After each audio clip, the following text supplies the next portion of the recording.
Right. Well, good morning, everyone. My name is Mike Parker. I'm the Communications Director for the Pennsylvania Fish and Boat Commission. I want to thank everybody for joining us here today at beautiful Blue Marsh Lake here in Berks County. Just a fantastic fishing and boating destination for the entire Reading area and really just southeastern Pennsylvania. This is just a great place to come, especially throughout the summer months when the weather is just gorgeous like this here at the end of August. I'd like to recognize some familiar faces and special guests that are joining us here today. First of all, the U.S. Army Corps of Engineers. Thank you for hosting us here at the facility today. I want to recognize Jeff Piscanio as the park manager here at Blue Marsh, as well as the Chief Ranger, Jonah Eckert, who's also joining us and will say a few words. State Representative Barry Joswiak, of course, represents the 5th District here in Berks County, including the entire Blue Marsh Lake. Staff from Senator Christopher Gebhardt's office is joining us here today. With the Fish and Boat Commission, we have multiple members of our Bureau of Law Enforcement. You can see some of them in the background here on our one of our new patrol boats that we've added to our fleet recently. We have Sergeant Mike Blair, Waterways Conservation Officer Joe Underdunk, as well as to my left here is WCO Shane Casey, whose region includes Blue Marsh Lake. Adam Spangler is our Boating and Watercraft Safety Specialist with the Fish and Boat Commission, who will also be speaking here shortly. We just want to bring everybody here together. Obviously, we're just about here at what is the final summer holiday, really, of the year. We kick things off with the summer boating season in Pennsylvania, really at Memorial Day weekend. Then we have the 4th of July, which is a big celebration, and we kind of round things out here. Folks are going back to school. People have less time. Their attention turns to other things, fall activities and sports and things like that. But we have the Labor Day weekend, which is really the end of the summer boating season here traditionally in Pennsylvania. And we just wanted to give a couple of reminders to make sure that we finish strong and that we ask boaters to continue to make smart decisions here as they hit the water this weekend. So this morning, we'll review a short safe boating checklist that everybody can use, whether they head out on the water here at Blue Marsh this weekend or anywhere across the Commonwealth of Pennsylvania. We just want to remind folks to put safety first so you can make those fishing and boating memories for years to come.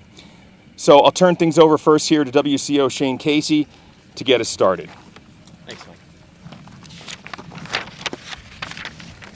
Good morning, everyone. The number one thing you can do to stay safe on the water is wear your life jacket. Laws require that you have a life jacket aboard for every person on your boat. Life jackets must be U.S. Coast Guard approved, be in good condition, and fit each person on board. If you have children on board, make sure you have a life jacket that fits snugly on the child. Children ages 12 and under must always wear a life jacket when aboard a boat less than 20 feet in length, including all canoes, kayaks, and paddleboards. Unfortunately, each year, people lose their lives while boating, and it could have been prevented. Nationwide each year, approximately 80% of victims who die in boating incidents were not wearing a life jacket. Here in Pennsylvania, 10 people have lost their lives while boating this year. 7 of the victims were not wearing life jackets. Ask yourself if you'd be willing to take that same chance, or allow your friends and loved ones to take that chance when you head out boating this summer. Again, please wear your life jacket. Thank you. I'd like to turn things over to our folks here at the U.S. Army Corps of Engineers, Jeff Piscanio and Jonah Eckert.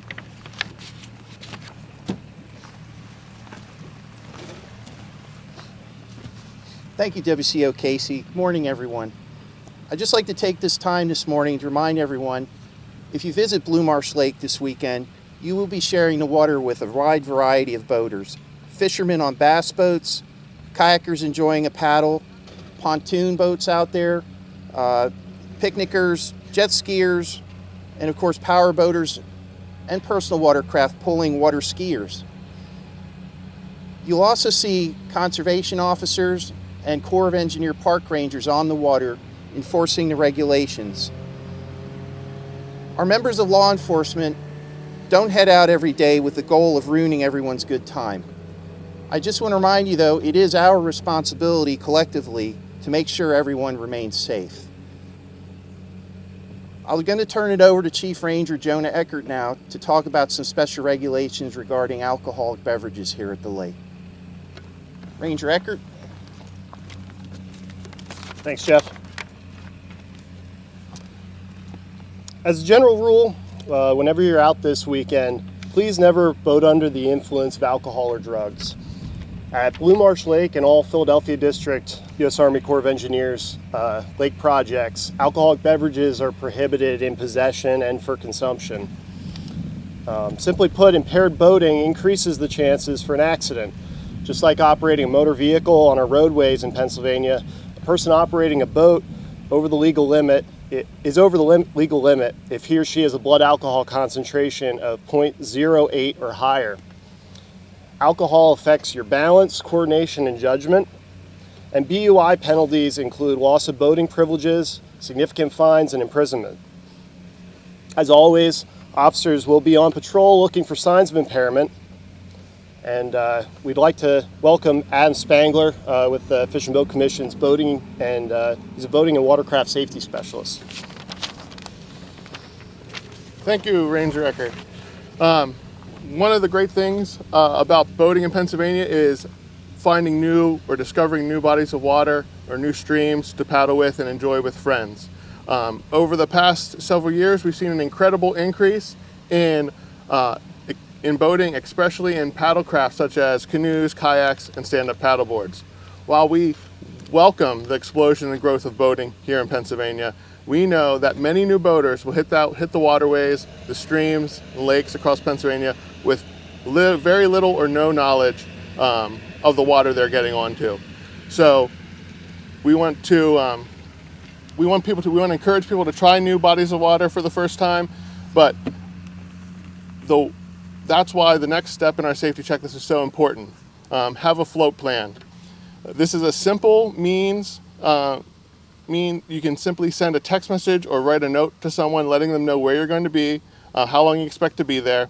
And then plans can change when you're out there on the water, so you want to keep those people up to date, knowing if you change locations or move to a different spot. Carrying a dry bag with you to keep your phone or in your stuff dry is a great way so that you can keep those communications open. So carry that with you, and then also map out or plan your trips before you head out on the water. Maybe driving the route, making sure there's no strainers, and especially if there's any dams along your water trail, make sure you're aware of those and follow any of the signs that you might see along that water trail as you're floating down. All right. Next, I'm going to turn it over to our state representative. Yep. Thank you, Adam. You're welcome. Good morning, everyone. It's a pleasure to be here. So here in Pennsylvania, blue skies and sunshine can turn into nasty weather very quickly. That's why it's important to always check the weather forecast before and during each boating trip. Summer's fast-moving storms can cause water levels to rise quickly and become dangerous. High water conditions can affect visibility and hide submerged obstacles such as logs and rocks that could cause you to capsize or damage your boat, causing it to become inoperable. Check the forecast before and during your boating trip. It is very important to be aware of the daily weather conditions while out on the water. Check out locations in advance where you can get your boat out of the water and find refuge from severe weather if it occurs quickly. Also, it's easy to lose track of time when we're out having fun in the water. Build extra time into your plans so you don't end up unprepared or on an unfamiliar waterway at night. I would like to wish everyone a safe, fun-filled Labor Day weekend at Blue Marsh Lake. And now I'll hand things back over to our host, Mike Parker. Thank you, everybody. Thank you, Representative Jozwiak, everyone who spoke here today. Bottom line is stay safe out there. Enjoy the water. Boating is a fantastic opportunity that occurs essentially year-wide in Pennsylvania. As we leave you today, I'd like to encourage you to visit our website, fishandboat.com. You can download our Fishboat PA mobile app for many resources as well, which include online boating safety courses, of course, buying your fishing license, your launch permit, and renewing your boat registration. And as mentioned before, you can find one of those many, many great places to fish and boat across Pennsylvania. For more information about Blue Marsh Lake, I would direct you to the Army Corps of Engineers Blue Marsh Lake Facebook page. I was just looking at it yesterday, and they give some fantastic information. Folks who are on there, very active community. People are asking things about water temperature, about how busy the boat launches are, so it's a good resource to check out just to find out conditions, as mentioned, how important that is before you head out boating. Finally, I'd just like to wish everybody a very safe and fun and happy Labor Day holiday weekend. At this time, we'd be happy to answer any questions.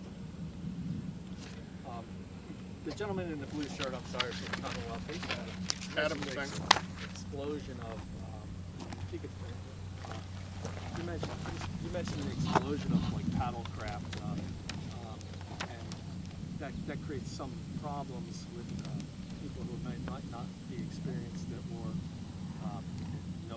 be familiar with the waterway. Can you elaborate a little bit, like what kind of problems you run into with that? Or something about people going through rapids or not used to. Right. So with the explosion of on-powered or paddle craft, like the canoes, kayaks, paddle boards, mainly is getting education out to those people. There is a free online paddling course you can take through our website that can get you familiar with some of the safety things for boating. And then also, again, it comes down to knowledge of the waterway you're paddling and the conditions of the waterway. So making sure you scout out those creeks or streams you're going to paddle before you go is key to keeping everyone safe on that. And then making sure you have your life jackets on when you're out there on the waterways is again, key to having everyone come home safely. Thank you. Can you tell me your name again? Yep, my name is Adam Spengler, and I'm with the Pennsylvania Fishing Boat Commission. Is it SBA or SBE? SPANGLER.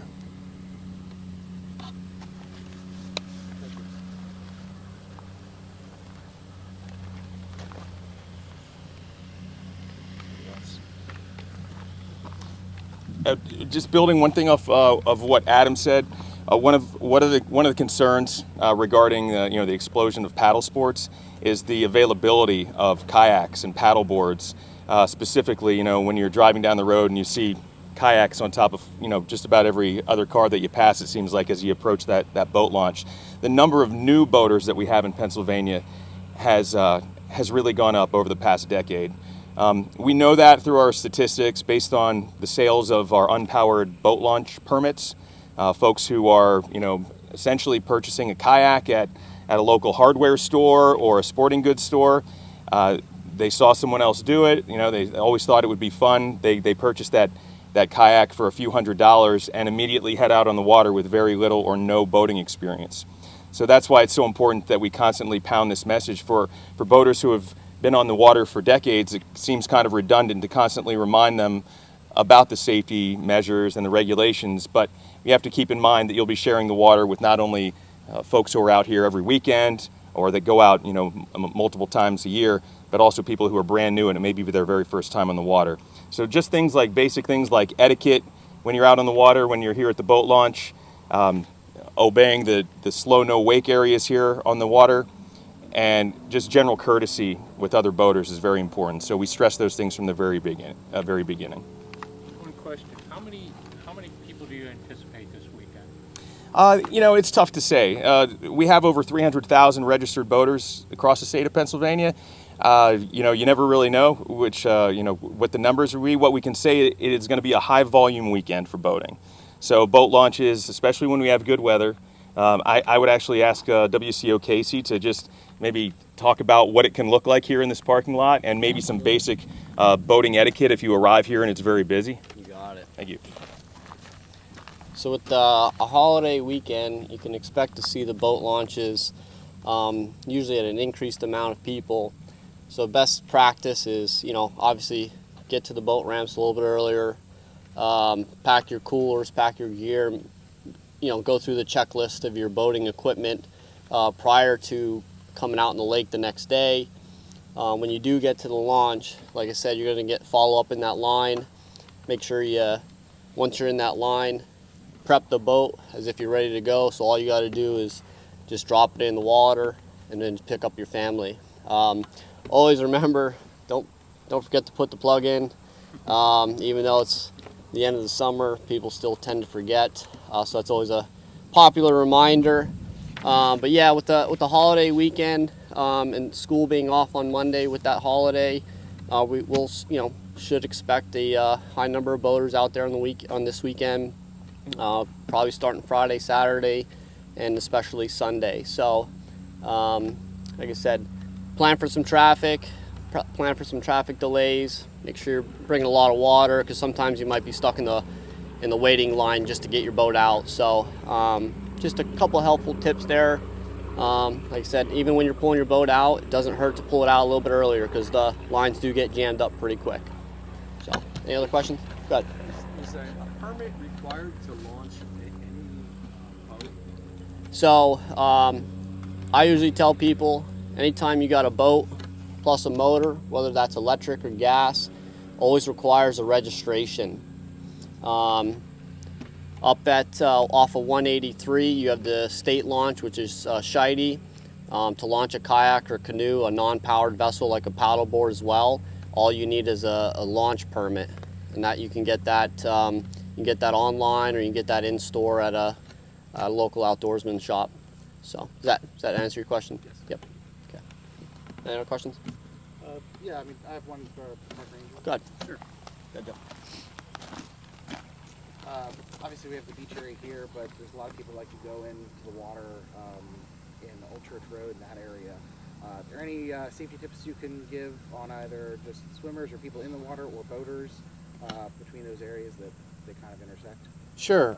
First of all, I'll just mention that Church Road, as you had brought up, is not a designated swim area. We do have a designated swim area on the other side of the lake directly behind me.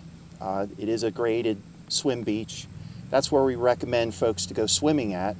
A couple tips for swimming on any water body. Of course, it's much different than swimming in a swimming pool. You have a lot of different factors, one being weather, the wind causing wave action, which can cause problems for people who aren't good swimmers. People like to bring balls and different things in the water to throw around. Those things can get away from folks, and they can start to drift out into the lake. Don't go after them and try to retrieve them. We'll find another way to get them for you. We've had unfortunate instances in the past where that has happened. I would just remind people that it's a totally different environment. If you're not accustomed to swimming, if you're not a good swimmer, stay close to shore or use the designated swimming area. That's the best advice I can give you. It's good? Yeah. Thank you.